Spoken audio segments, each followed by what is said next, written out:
effectivement, je raconte cela, parce que c'est vrai, je suis nommée le 7 mai au soir. Je savais que le lendemain matin, je devais passer les troupes en revue et me positionner autour de l'Arc de Triomphe. Et naturellement, je n'ai pas fait de service militaire, et donc je ne savais pas trop comment faire. Donc j'ai demandé à mon conjoint, à Patrick Collier, je lui ai dit, toi tu as fait ton service militaire, explique-moi comment on fait et comment on se tient.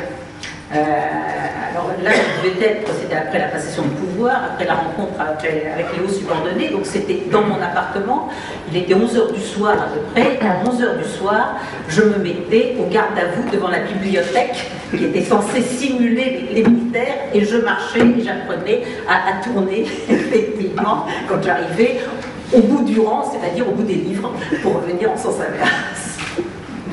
Ça fait partie des petites choses, mais on n'a pas le droit.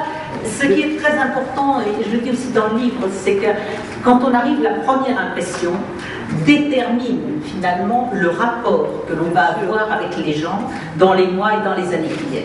Et je ne pouvais pas me tromper.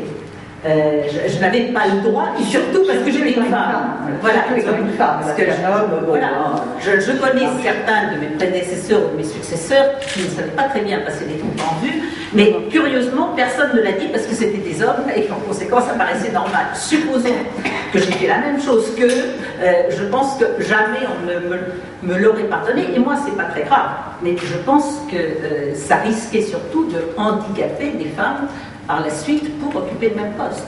Et quand on est la première dans un poste, ce à quoi on doit penser, c'est bien entendu, on doit réussir, parce que c'est son devoir, mais on doit d'autant plus le faire que sinon, c'est une marque, et on dit une femme ne peut pas occuper ce poste. Et là où je suis très heureuse, justement, c'est que dans les ministères suivants où je suis passée, on n'a plus parlé du fait que j'étais une femme. Et ça, c'est finalement la plus grande victoire, que de dire, finalement, un homme ou une femme, c'est plus un critère déterminant. Mais comme je le dis, je ne suis pas féministe. Mais simplement, je constate une réalité. Alors, il y a la passation de pouvoir.